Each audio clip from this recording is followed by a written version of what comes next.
Donc on va faire l'exercice type, donc l'exercice méthode. Donc calculer des probabilités avec la loi binomiale sans calculatrice. Donc ici, donc on calcule le coefficient binomial 3, 1. Et donc, si on regarde la formule que vous voyez ici, donc ça va être n factoriel sur k factoriel m moins k factoriel. Donc là ici, bien sûr, ce qui joue le rôle de n, ça va être 3. Et ce qui joue le rôle de k, ça va être 1. Donc j'écris tout simplement n factoriel, c'est-à-dire 3 factoriel sur 1 factoriel. Facteur donc de n, donc 3 moins 1 factoriel. Donc je calcule, ça fait donc 3 factoriel, ça fait 1 fois 2 fois 3. Sur 1 factoriel, c'est 1 tout court. Et fois, donc ici, ça fait donc 2. Donc 2 factoriel, c'est 1 fois 2. D'accord, ça s'arrête là. Donc je pourrais mettre des parenthèses si je veux. Ça sert à rien, mais bon. Du coup, ici, je peux simplifier par 2. Donc ça fait, si vous voulez, ça fait donc 3 sur 1, si vous voulez. Donc ça fait 3. Ou alors, si vous calculez, ça fait 6 divisé par 2, ça fait 3.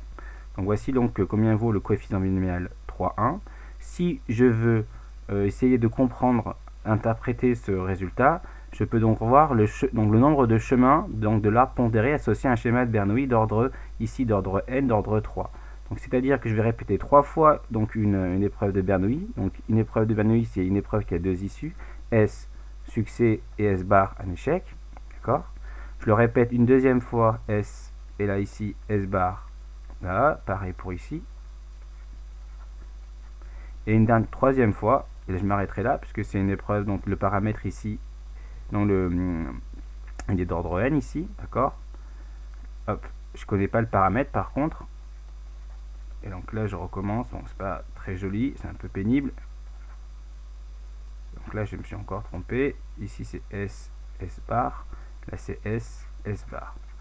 Donc si je regarde le nombre de chemins où il y a exactement, si vous voulez, le k égale 1, c'est k, c'est le nombre de succès. Je veux tous les chemins où il y a, qui mènent à un succès. Donc là, il y a un succès déjà ici. D'accord. Donc après, je compte que des échecs. Donc je vais avoir un chemin. Donc finalement, mon succès, je peux le mettre en deuxième position. Donc maintenant, il est en première. Là, je le mets en deuxième position. Il est là. Donc, comme il faut que j'ai qu'un seul succès sur mon chemin, donc ça va être celui-ci. Ou alors mon succès est en dernière, à la dernière répétition, donc là, mais il faut que juste avant, j'ai que des échecs, donc ici. Donc vous voyez, il n'y a que 3 chemins dans lesquels j'ai donc au cours de mes n 3 répétitions, un seul succès. Donc ça, c'est pour comprendre, si vous voulez interpréter le nombre qu'on vient de calculer ici. Le coefficient binomial 3, 1. Maintenant, si je lance 3 fois un dé équilibré à 6 faces, quelle est la probabilité d'obtenir 3 fois la valeur n, 3 fois la valeur 6. Donc ici, on va lancer 3 fois. Donc, si on veut essayer de modéliser la situation avec la loi binomiale, donc ici, on répète 3 fois. Donc ici, n est égal à 3. D'accord. On lance un dé équilibré à 6 faces et on veut savoir la probabilité d'obtenir la valeur 6. Donc ici, le succès, mon événement succès, c'est obtenir 6. Je vais regarder que ça. D'accord. Et quelle est la probabilité de mon succès? D'accord. C'est donc 1/6, puisque le dé est équilibré, 1/6. Donc au fond, je vais répéter le schéma comme ici 3 fois. Et donc mon succès, c'est donc obtenir 6. Et mon échec, c'est de ne pas obtenir 6. Et donc là, ça va être 1/6 et 5/5 pour l'échec. Donc si je refais mon schéma comme ça, donc mon succès, c'est 1/6. Et obtenir un échec, donc à obtenir 6, c'est 5/6. Et ceci, je le répète 3 fois. Donc je ne vais pas le faire parce que je trouve ça un peu long, mais je pouvais le faire. Donc là, vous avez à chaque fois succès et échec, etc. Bon, je vais le faire, tant qu'à faire. Hop. S, S bar, S, S bar. Donc là, à chaque fois, vous avez, donc je ne vais pas le réécrire, mais 1/6, 5/6. Un succès, c'est 1/6 et 5/6. Parce que les répétitions sont indépendantes, d'accord. Donc les lancers précédents n'affectent pas le lancer. Alors quelle est la probabilité d'obtenir 3 fois la valeur 6? Donc comme obtenir 6 c'est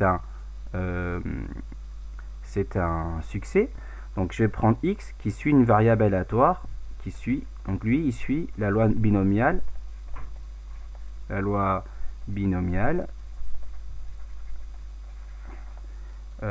paramètres donc d'ordre n, c'est-à-dire d'ordre 3, puisque je vais le répéter 3 fois, et de paramètres, le paramètre c'est la probabilité du succès, de paramètre 1/6.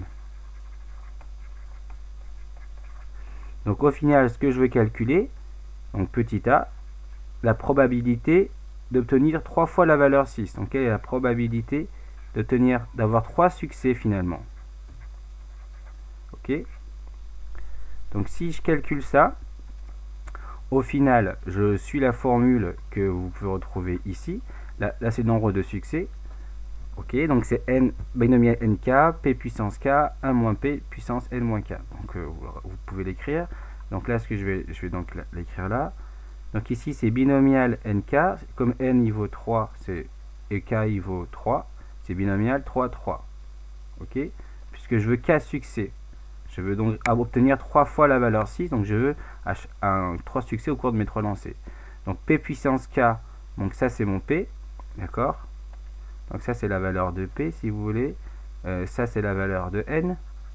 Ok, donc p puissance k ça fait 1/6 puissance k. Mon k il vaut 3. 3 ici. Et n moins p, donc 1 moins 1/6, on peut écrire directement 5/6. Donc n moins k, c'est-à-dire 3 moins 3. Attention, donc ça c'est le rôle de k, que je retrouve aussi ici d'ailleurs, k. Là c'est k. Ça c'est n, je vous rappelle, et là je retrouve n.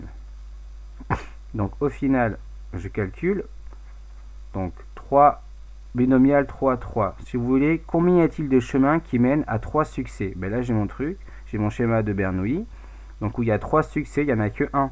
3, 3, enfin un succès, un succès, un succès, j'ai pas d'autres chemins où j'ai 3 succès, donc ça vaut 1. Je pourrais calculer avec les factoriels, mais ça reviendra au même, puisque j'ai fait mon schéma, je peux dire que ça vaut 1. Donc ensuite, ça fait 1/6 puissance 3, donc ça change rien. Et lui, donc ça fait donc 5/6 à la puissance 0, donc ça fait 1. Donc au final, vous avez donc 1 sur 6 puissance 3, on pourra l'écrire comme ça si on veut. Donc ça c'est la probabilité d'obtenir 3 fois la valeur 6. Quelle est la probabilité d'obtenir, j'ai oublié, au moins un 6, pardon, là je viens de me relire, au moins un 6. Ok, au moins un 6. Donc ici, ce que je vais faire, donc le au moins, ça veut dire qu'il faut que j'en ai, c'est la probabilité au moins, c'est que grand X, lui, le nombre de succès, faut que j'ai au moins un succès. D'accord? Ça veut dire au moins un succès. Donc autrement dit, comme c'est la probabilité finalement d'avoir au moins un succès, c'est d'avoir un succès, plus ou d'avoir 2 succès, et au final d'avoir 3 succès. Donc, la probabilité d'avoir 3 succès, je l'ai déjà calculé, c'est 1 sur 6 puissance 3. La probabilité d'avoir un succès, donc je peux mettre, donc je rappelle que c'est binomial 3, 1. P puissance k, donc 1/6 puissance k, k c'est le nombre de succès, donc puissance 1, si vous voulez. Et après, j'ai 1 moins 1/6, donc puissance n moins k, donc 3 moins 1, ça fait 2. Plus ici, là c'est donc... la probabilité d'avoir 2 succès, c'est 3 binomial 3, 2. Donc, là, c'est le nombre de succès sur mes 3 répétitions. C'est 1/6 puissance k, donc k nombre de succès puissance 2. Alors, 1 moins 1/6 puissance n moins k, donc 3 moins 2, ça fait 1. Plus le dernier que j'ai déjà calculé et déjà expliqué, ça fait 1 sur 6 puissance 3. Donc, ainsi, vous avez, je vais calculer. Dans mon, soit j'utilise les factoriels, mais là je vais utiliser l'arbre. Dans mon schéma de Bernoulli, combien de chemins mènent à exactement un succès? D'accord? On l'a calculé à la question précédente, c'est ici, c'est 3. Vous voyez? Donc là c'est 3. Donc au final j'ai 3. Donc là j'ai 1/6 fois 1/6. Et là donc ça fait 5/6 au carré. Plus Là, je peux regarder combien il y a de chemins dans mon arbre qui mènent à exactement 2 succès. Donc je peux utiliser les factoriels ou tout simplement regarder le nombre de chemins où il y a 2 succès. Donc je regarde ici le nombre de chemins où il y a 2 succès. Alors, soit mes 2 succès, ils arrivent ici et ici, après j'ai un échec, c'est bon. Donc soit il arrive ici et à la fin, avec un milieu un échec, on fait 2. Après là, ça ne marche pas. Donc soit j'ai un échec, automatiquement, j'ai tout de suite 2 succès. Et donc si je commence par un échec, bah, j'ai que cette possibilité là, je peux pas avoir encore pour avoir 2 succès.